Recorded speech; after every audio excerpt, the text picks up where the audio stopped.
పురస్కరించుకొని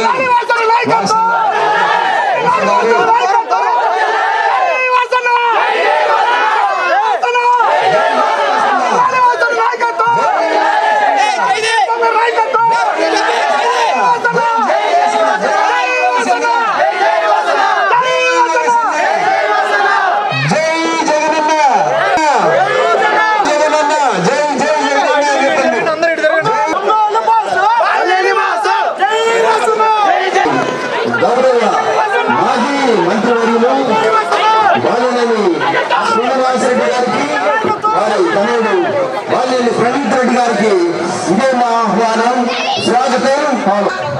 చెప్పు నేను పట్ట బాధది. నేను జాయిన్ అయిన తర్వాత సీనన్న వచ్చాడు. సీనన్న వచ్చి రే రాంబాబు ఎక్కడ రా అన్నాడు. తర్వాత ఫస్ట్ పరంజ్యోతి అన్న బై రోడ్ పోతున్నప్పుడే మీరు పరంజ్యోతితో మాట్లాడారు. పరంజ్యోతి కలిసి నేరు మాకు రాజేంద్ర కుమార్, 5 పోగుల అంకరాజు గారు, కెమెరా కంట్రోల్ అయ్యండి సార్. కె సునీల్ గారు కూచిపూడి, వీరందరూ వైఎస్ఆర్ పార్టీలో వీరంతా చేరుతూ వరకు అన్నచేత ఇంటి పార్టీలో చేర్చుకుంటూ ఉన్నారు. కొంచెం నాటగా ఉంది కాబట్టి ధన్యకరము. మిగతా వాళ్ళ పేరు వాసన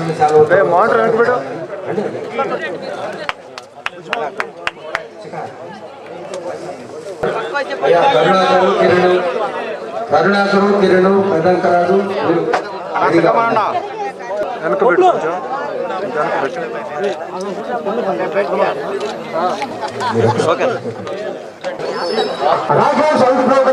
వచ్చేసేయండి, టగటగా వచ్చేసేయండి. వచ్చాను ఆయనకి బాబు.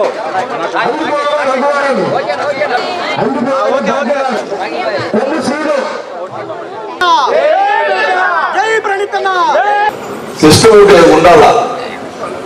జగన్మోహన్ రెడ్డి గారు పెట్టారు సిస్టాన్ని, వాలంటీర్ ద్వారా పెన్షన్లు ఇచ్చే సిస్టమ్ పెట్టాడు. వాళ్ళు ఈ సిస్టాన్ని ఇచ్చేవాళ్ళు తీసి పక్కన పెట్టిన తర్వాత అందరికీ నేరుగా మొదటి తేదీ ఇవ్వమంటే ఎలా ఇవ్వగలుగుతారు? ఉన్నది సచివాలయం ఎంతమంది ఉంటారు? 5-6 ఉంటారు. కానీ వాలంటీర్లు ప్రతి డివిజన్లో వాలంటీర్లు, ప్రతి 50 ఏళ్ళకి ఒక వాలంటీర్లు పెట్టాం. మరి ఈ రాష్ట్రంలో ఆయన చేసిన పని వల్ల 33 మందిని పట్టణ పెట్టిన చంద్రబాబు నాయుడు కూడా తెలియజేసుకుంటా ఉన్నాం. ముసలి వాళ్ళ ఉసురు తగులుతుంది ఈ చంద్రబాబు నాయుడు అని కూడా తెలియజేసుకుంటా ఉన్నాం. ఖచ్చితంగా నిన్న కూడా ఇలా కూడా జగన్మోహన్ గారు మళ్ళా కూడా రెండోసారి అనౌన్స్ చేశాడు. మళ్ళా అధికారులు రాగానే వాలంటీర్లకి మొదటి సంతకం పెడతాను, మళ్ళీ వాలంటీర్ సిస్టమ్ పెడతాను.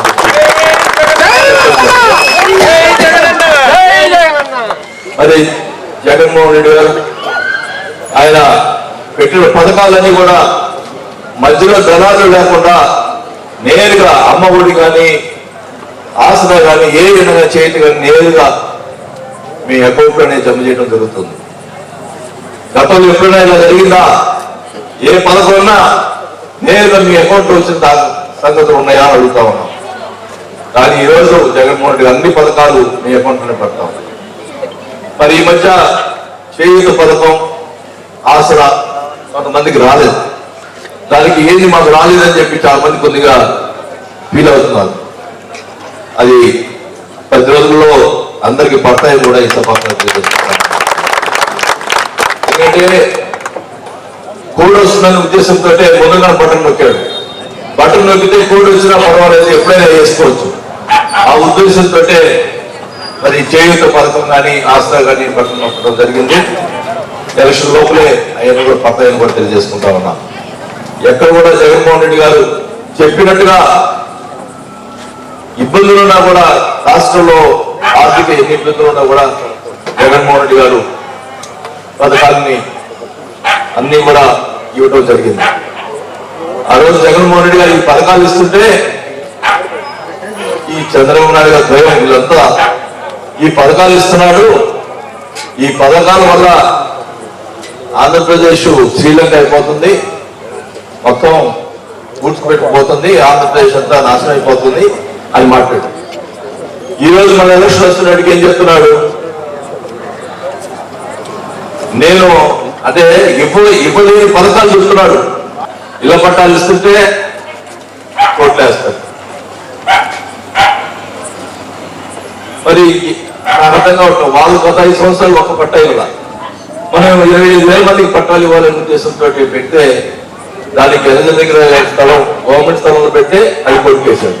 సరే పోనీ అని చెప్పి ఇక స్థలం గవర్నమెంట్ లేదని చెప్పి ముఖ్యమంత్రి గారితో పోరాడి 230 కోట్లు తెచ్చి ఇళ్ల స్థలాలకి మరి ఈరోజు 20,000 మందికి ఇస్తుంటే దాన్ని కూడా కొట్టారు.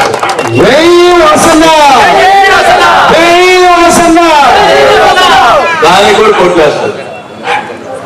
సరే డబ్బులు తీసుకొచ్చిన తర్వాత కోర్టులో కూడా అదేం చేయలేకపోయారు.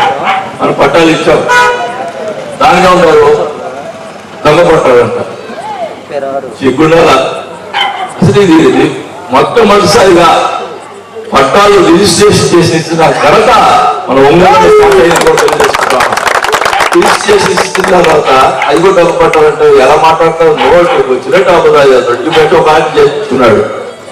వాటితో ఎవరు మాట్లాడించి సుంకానం నవ్వుకుంటున్నాడు, సుంకానం నవ్వుకుంటున్నాడు. పొందుకు సుంకానం పొందుతా ఉండు. ఎలక్షన్ రోజు తెలిసింది నీకు సుంకానం ఖచ్చితంగా చెప్తా ఉన్నా. ఏదో మంచితనం ఉందనుకుంటున్నారు, ఎలక్షన్ సంగతి ఖచ్చితంగా మీ అందరూ ప్రజలు పిలిస్తే చేసిన వాళ్ళే, నాకు సపోర్ట్ చేసిన వాళ్ళు నా కుటుంబం ఖచ్చితంగా కూడా నా కార్యకర్తలు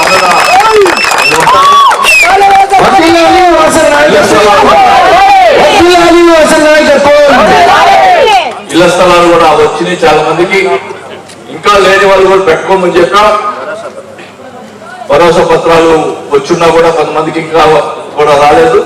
వాళ్ళు కూడా కోడే పొంగాలనే మరి మీ పై చేతి పట్టాలు ఇవ్వడం జరుగుతుంది.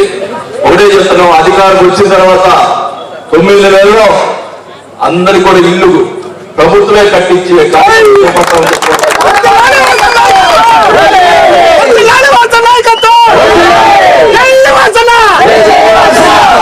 ఒకటే ఈసారి అజెండా 2 మెయిన్ గా మనకి ఒంగోలు పట్టణానికి సంబంధించి మంచినీటికి సంబంధించి 339 కోట్లు ఆల్రెడీ తీసుకొచ్చాం. పనులు స్టార్ట్ అయినాయి. అది సంవత్సరంలో మొత్తం కూడా డైలీ వాటర్ చేయడానికి ఆ స్కీము మంచినీళ్ళు ఇబ్బంది లేకుండా చేయడం జరుగుతుంది. అలాగే ఇందాక ముఖ్యమంత్రి గారికి చెప్పాను, ఒంగోలులో అండర్ గ్రౌండ్ డ్రైనేజ్ 400 కోట్లు అవుతుంది. మొత్తం ఎస్టిమేషన్ జరిగింది. రేపు ఎజెండా అదే, అండర్ గ్రౌండ్ డ్రైనేజ్ మరి ఒంగోలు పెడితే ఈ కాలువలకు ఇబ్బంది లేకుండా మొత్తం కూడా ఈ కాలువలకు సంబంధించి మనం రోడ్ అయితే చేసుకుంటున్నాం, కాలువలు ప్రాబ్లం అవుతుంది. ఎంత చేసినా కూడా కాలువలు ఇబ్బంది వల్ల దోమలు ఇవన్నీ కూడా ప్రజలకు ఇబ్బంది పడే పరిస్థితి ఉంది. కాబట్టి ఖచ్చితంగా అధికారులు వచ్చిన తర్వాత అండర్ గ్రౌండ్ డ్రైనేజ్ ఒంగోలు ఏర్పాటు చేస్తామని చెప్పి కూడా ఈ సభాముగా తెలియజేసుకుంటా ఉన్నా. ఈరోజు మామిడిపాలెం సంబంధించి సోదరులు పార్టీలు చేసినందుకు మరి వాళ్ళందరూ కూడా ఆహ్వానం పలుకుతూ మీ అందరూ కూడా రేపు జరగబో ఎలక్షన్స్ లో మీరు నన్ను నాకు 6 అన్నారు, ఈసారి గెలిపిస్తే నేను కూడా 6 కొడతాను. మరి మీరందరూ కూడా మీ ఆశీర్వాదంతో గెలిస్తే తప్పకుండా మీ రుణం నేను తెచ్చుకుంటా అని చెప్పి కూడా ఈ సభాముగా తెలియజేసుకుంటూ మరి ఈరోజు మాకు డైరెక్షన్ హైయెస్ట్ 15,000 మెజార్టీ వచ్చింది. ఈసారి మినిమం 30,000 మెజార్టీ గెలిపించాలని టార్గెట్